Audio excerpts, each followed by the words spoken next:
This is Work Lab, the podcast from Microsoft. I'm your host, Elise Hu. On Work Lab, we hear from leading thinkers on the future of work, economists, technologists, researchers. They all share surprising data and explore the trends transforming the way we work. Leadership is about managing yourself, managing your network, and managing your team. Now, if I were to ask most people to define for me what is leadership, what is management, they would immediately think about the people who report to them. They would look down. It turns out in today's world, you've got to look up and out. That's Linda Hill, a Harvard Business School professor who also chairs the school's leadership initiative. She's got so much great advice about how to lead when the economy feels uncertain and work keeps changing. How do you rally people and build trust? Later, we'll hear from Work Lab correspondent Mary Melton and Michael Dent, Senior Director of Leadership Development at Microsoft. He discusses the 3 principles that guide the company's approach to building leadership capabilities. But first, here's my conversation with Linda. Linda, thanks for doing this. Oh, thank you. I'll start with a big picture question, since 2022 has been pretty complex, rather uncertain, with inflation climbing and questions about the U.S. and the global economy. What is something leaders should be focused on right now in this rather uncertain moment?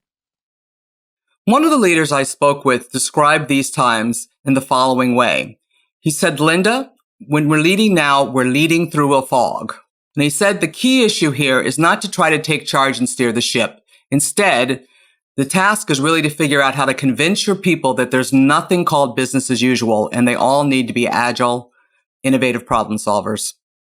That's such a great point, and reminds me that you co-wrote a book about a decade ago called Being the Boss, about becoming a manager and how there's a lot of trial and error involved. I imagine that journey is only compounded with more difficulty now, with flexible work, adding another challenge, and this fog that we're going through.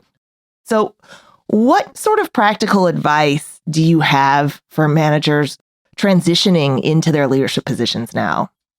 Well, one of the things that I learned from my research is that when people move into the role of being, if you will, the boss, what they really focus on is the use of their formal authority as their way of exercising influence. And they soon discover that formal authority is a very limited source of power, very limited, because what you need from people, particularly during a fog when there's so much change, is you need people to use their judgment. Consequently, it's not about you being there to tell them what to do. You need to create the context required for them to figure out what they need to do to fulfill the purpose of the organization at that moment from their particular point of view, which is about creating the right kind of culture and capabilities in your group to do the job. It's time for you to step back and say, how do I make sure that I create an environment in which people will be willing and able to be those innovative problem solvers? What might creating that context or creating that environment look like? When we wrote that book on Being the Boss, what we talked about is that leadership is about managing yourself, managing your network, and managing your team. Now, if I were to ask most people to define for me what is leadership, what is management, they would immediately think about the people who report to them. They would look down. It turns out in today's world, you've got to look up and out as much as you have to look down. You have to make sure you're really managing those horizontal relationships, because if you don't do that right, you won't be working on what's really most important to the organization, and you won't have access to the resources you and your team need to deliver what you need to deliver. And with uncertainty, if you're not connected to the horizontal, you're not going to know what's really happening across your enterprise to know how that translates to what your team needs to be doing. You're not going to be working on the right stuff or have the resources you need. And practically, what are things that leaders could do today when it comes to reaching out to the network and leading horizontally? First thing is really pay attention for a week of how much of your time are you actually spending doing that. Ask yourself, who are you really spending time with? How much time are you spending time with people outside of your team? And how much diversity do you see there? Are you getting lots of different points of view to figure out what really does matter, what you should be working on, and building the relationships you're going to need to, when you have to go ask somebody to help you out to get something done or to get some resources from them? Leaders are shocked to see how small their networks actually are. The second thing I would say is all relationships, to be healthy, need to have reciprocity to them. Don't be tit for tat about it in terms of a transactional sense, but what are you getting and what are you giving? And if you see that balance is off, how much do you want to give to people that give you nothing back in return?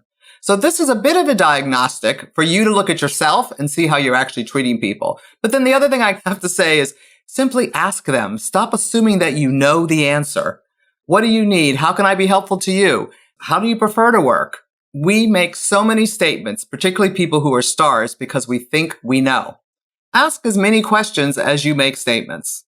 It sounds like what you're talking about is this idea that business leaders, some of them are living in a bubble. How do they react when they hear about this or are given feedback that say, hey, you need to be more externally focused? One of the things we do here, and we interviewed leaders all around the world and did a survey of 1,500 leaders. Mm-hmm. Part of this is if you're not thinking about managing those horizontal relationships, both inside and outside, you're not hearing what you need to hear to know what really should matter. So if you want to have a customer-centric organization, if you're not deeply engaged with the customers in some way or fashion, you're not going to be working on the right stuff. Now, if you're at the top of the organization, often you're not so deeply engaged with the customers. Mm-hmm. The people at the front line are. So if you don't have communication that is transparent and honest between the top and the bottom of an organization, the people at the top really don't know what they're about. This is truly becoming an issue when we look at digital transformation, because many people tell us, you know what, I'm not a digital native. Mm-hmm. So what I need to do is I need to figure out how I work across the generations and with people who actually do have that mindset and that point of view, because we need that so much right now if we're going to deliver for our customers. So you got to get out of the bubble and spend time with, as one leader put it, the unusual suspects, people that you didn't normally spend time with because they have a point of view that you need to hear.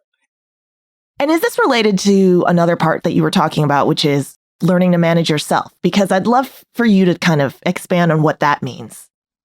To talk about the self piece, I want to tell you a little story. One of the leaders that I was studying was about to be promoted to a very big job, but he was told in the end that he wasn't going to get the job because even though his team loved him, his peers didn't trust him. And he's like, what do you mean my peers don't trust me? What's that about? I've always delivered for the organization. I've made every sacrifice. What does it mean that they don't trust me? Well, I don't think that that individual really thought about how people experienced him. He maybe thought about how his own team experienced him, but he didn't think about how that network, those peers experienced him, because he didn't think that was his job.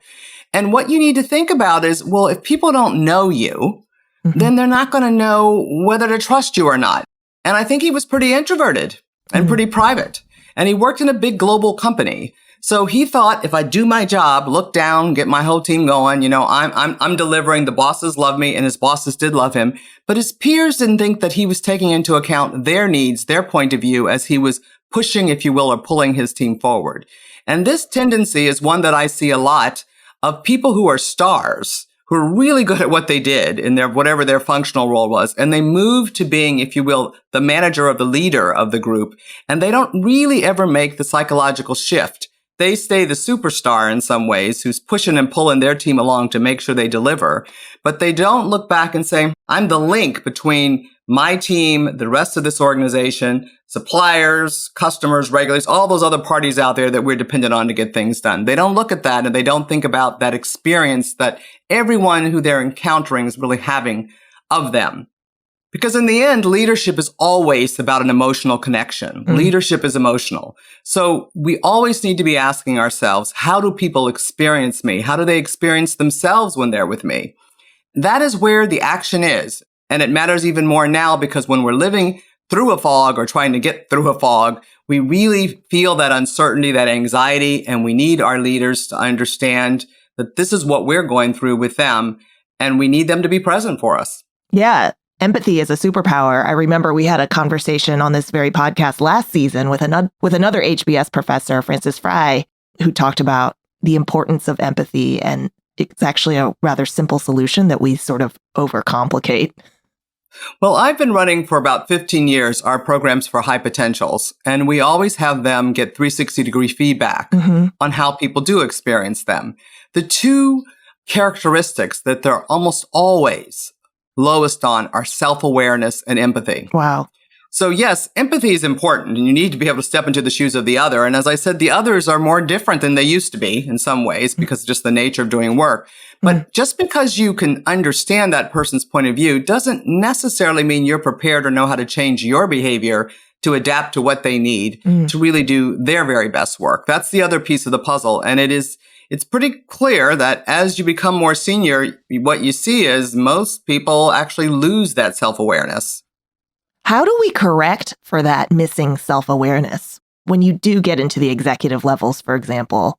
You have to constantly be prepared to correct for it. So one of the things that I study is how people learn to lead, in particular, how stars learn to lead. And the danger of being a star is you're really good yourself. You have lots of energy. And in some ways, you don't need other people as much. Or you can begin to believe you don't need other people as much to get stuff done because you can carry the group pretty far. So one thing that tends to happen, and I see this all the time, is until you actually reach your own limit, you're not necessarily open to understanding that, in fact, you are going to need other people to help you get something done. Okay. So years ago, when I was doing a project at Pixar, one of the people working on Finding Nemo, obviously a movie that was a fabulous movie, he described when he finally said, "I don't know the answer, I need your help." That is when everybody stepped in and helped him and made that movie the movie that we've all enjoyed. So being able to say, "I don't know," very basic. Is there any other practical advice like that, sort of simple things that we can apply or maybe try with our own teams that help us become more self-aware in positions of leadership? Yes, I think there are things we can do. So one of the things I think we need to back up and define is trust. So trust has two dimensions to it. One is competence and the other is character. Competence tells people you know what the right thing to do is. Your character tells them that you want to do the right thing. Too often we spend all of our time trying to give people evidence of our competence. I know what the right thing to do is. Frankly, you don't know. The man who told me that he's living through a fog, very talented CEO of a company who told me that. So then that character piece becomes more important. What is your intention? So what I see here is that you need to be able to talk to people more about the why. Not just what we're doing or how we're doing, but why are we doing it? We often move too quickly past that. If they trust you and have a sense that you are trying to do the right thing that you're intended, they can live with the fact that they know you're not competent. They know it. We can act like it, but they know you couldn't possibly know because we've never been here before. We've never seen this before. Yeah. And so, frankly, once you do that, you're really making yourself a bit vulnerable, but you're really being more authentic about what the reality is. And as you know, and you get through the fog, you tell them, right? And then they that's fine. We're happy to follow you there. How can we all be willing and able to create the future we'd like to see as best we can in the circumstances we're living through? Yeah, and I imagine it gives the team a real sense of ownership too. Yeah. I want to turn to another big dynamic in this fog, burnout. Microsoft has a report called the Work Trend Index, where they survey 20,000 people in 11 countries who work in all different industries and organizations. And in the most recent one, the index found that half of the respondents reported being burned out. Half. So if you're a leader, Linda, what do you do with a number like that? Well, I think that this is something that we're seeing in so many organizations because speed actually matters a lot more to being competitive nowadays than it used to. So speed and scale have to go together. So burnout, this goes back to you. You actually will burn other people out before you burn yourself out. So the only way to handle that is, on the one hand, we have a lot of demand for performance, and we know we're getting ready to go through very tough economic times. But we have to provide the support and trust to balance that real need to perform. People who actually do take the time to look at their micro behaviors and ask, are they being supportive? On the topic of this kind of speed that we're having to work at or employees have to work at, another finding from the same Microsoft report shows that the vast majority of employees are saying they are productive. On the flip side, the vast majority of leaders said that they are finding it tough to be confident that people are productive while working hybrid. It is a total disconnect here, a kind of productivity paranoia. How do you react to that? I think the first thing I think about is, how are they defining productivity? On both sides. That is what we need to be looking at these days. And for sure, going back to this innovative problem solving. And for me, innovation is about innovating on how you execute. It doesn't mean, some big breakthrough thing, whatever. But in fact, that is part of the problem. This goes back to why we see all these books on purpose. If my work is not meaningful, why should I be productive about it? So you as a leader need to create a narrative that helps people understand this is where you fit into the story. As you know, the other book I wrote is Collective Genius, and now we're writing one called Scaling Genius. In that book, one of the things we found about these leaders who built these incredible companies is they understood that everybody had a slice of genius. Everybody has talents. Everybody has passions. They want to use those talents, those passions to do something that is meaningful, that helps them feel a part of a community they actually care about. But if you as the manager of my team have not helped me understand that this work is meaningful or that I even make a contribution to it, then why shouldn't I quiet quit? Linda, do you want to just define quiet quitting or how folks are defining? Yeah, so quiet quitting is this idea that, yes, I'm at work, but I'm not going to do my very best work. I'm going to do just enough to get by.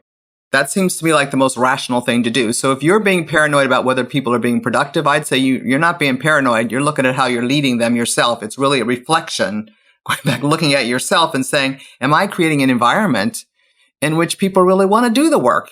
And as you mentioned, ask yourself how you're defining productive. Yes, I really, that's a real question for me, because I don't know about you, but I have never worked so hard in my entire life, actually, as I have in the last number of years. And I don't see that it's, that the workload is going away. I have these marvelous research associates who are younger than me. Mm-hmm. And I turn to them all the time to help me figure out what do I need to be paying attention to, or what are the questions I need to be asking, but what are your answers to them, or who should I be talking to get answers to those questions? Yeah, well, I'll put those questions to you. What should we be paying attention to? What's coming up around the corner? What are you excited about? Well, what I'm working on right now, and I am quite excited about it, is really this idea of scaling genius. Organizations cannot go it alone. They have to reach out to get the talent and the tools they need, particularly in this digital age. So what we see is, yes, as a leader, you need to be an architect of the culture and capabilities of your own organization or your own team, whatever it might be. But you're probably going to have to go outside to get some of the talent or the tools you're going to need. So you need to learn to be a bridger. And that's what leadership is moving toward. What's the problem we have to solve? Who can help us solve this problem? Maybe they're inside the organization, maybe not. But how do we catalyze and facilitate them doing that work? Because we need their solution to really solve our problem that we have. Frankly, all of it's about leading without formal authority, learning how to use influence and get people excited about some collective intention, figure out how to do the collective learning necessary across organizations so that we can have collective impact. As you talk about using influence, Linda, before we let you go, what is one piece of actionable advice you could give us about helping energize our employees and our teams rather than deplete them? Because we've talked a little bit on this episode about quiet quitting and then these productivity paradoxes that are faced between leaders and employees. So is there anything that you want to leave folks with that might help energize their employees?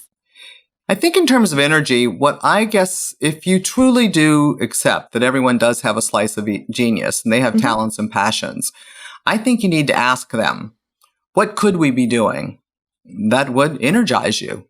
Not just what should we be doing, but what could we be doing? And what worries me about the times we're getting ready to go through is all of us are going to be pressured to do the shoulds, all those things that we need to get done. But to keep us energized, we need to understand the coulds that are in people's hearts.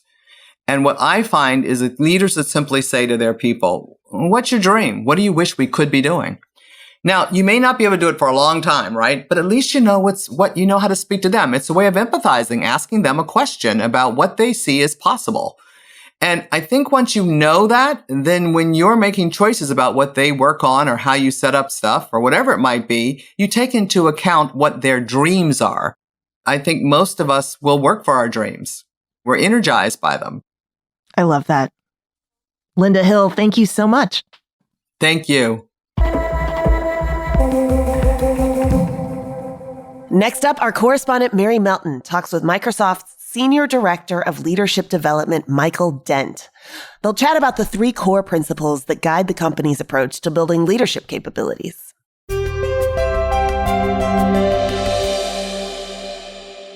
When we started our cultural transformation journey 7 or 8 years ago now, we really based that around growth mindset.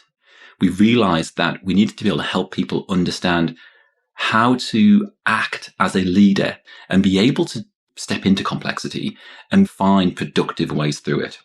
Microsoft's approach to leadership is based on 3 principles: create clarity, generate energy, and deliver success. Linda talks about the fog. How can you see through the fog? Even if it is just the next step of a journey, is sufficient to be able to move forward. Let's dig into this first principle then, which is to create clarity. So is that another way to say set a goal? It's part of it. So measurement, goals, hugely important, but they're only part of the story. And so how can you then tell that story about what you're doing on a day-to-day basis linked to that wider term goal? And that's not easy. It's also about bringing together all of the different initiatives, the external trends, what's happening with a specific team, what area they're working in an organization, what area they're working in with an industry, how are they dealing with their customers, what are their customers saying? It's synthesizing that complexity. And so being able to pull through the key threads, which will be useful for people, and focusing on those rather than everything which might be changing or everything that might be important is getting through. So being able to link that to generating energy, which is the second leadership principle. So it's about how do you create clarity and generate energy to be able to move towards those, whether they're goals, whether it's an aspiration, whether it's a vision. It's something that the team can really feel is closely connected to their own personal purpose, helps you do that. Yeah, and it's really having that clear vision and being able to articulate it. Exactly.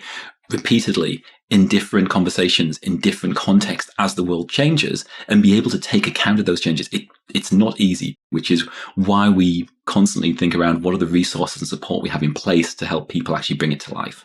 One of the things everybody struggles with is to find time to allow the leaders to be able to really do that thinking so that it can be more thoughtful in the way that they lead and the way that they bring all of their skills, their teams together to solve problems. So create clarity is the first principle for leadership. The second one is to generate energy. What does that mean exactly? I just wonder how in the world, with everything that leaders have got going on, they find the space, as you say, to focus on having clarity and actually getting energy back into their lives. So we say quite clearly, leaders should be inspiring optimism, creativity, and growth. Part of that inspiring is that you show it. And if you're not able to show it, have the vulnerability to say, well, today I may not be inspiring this because I've just got to get this done right now. But having that understanding that you do over the longer term need to be able to give that longer term view about why people should be working in this way for that goal. In Microsoft, we have a mission, which is to empower every person and organization in the world to achieve more. That's pretty easy to get inspired by. Who wouldn't be?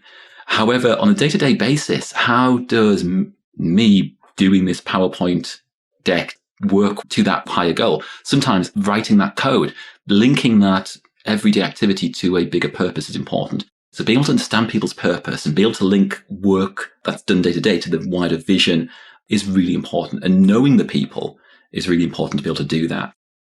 So let's just dig into our last of the 3 identified core leadership principles, which is a big one: deliver success. Yes, deliver success. That's what we all want to do. Yeah. So we've talked about creating clarity and generating energy and why that's super important. But when we think around success, Microsoft defines that as how do you drive innovation that people love?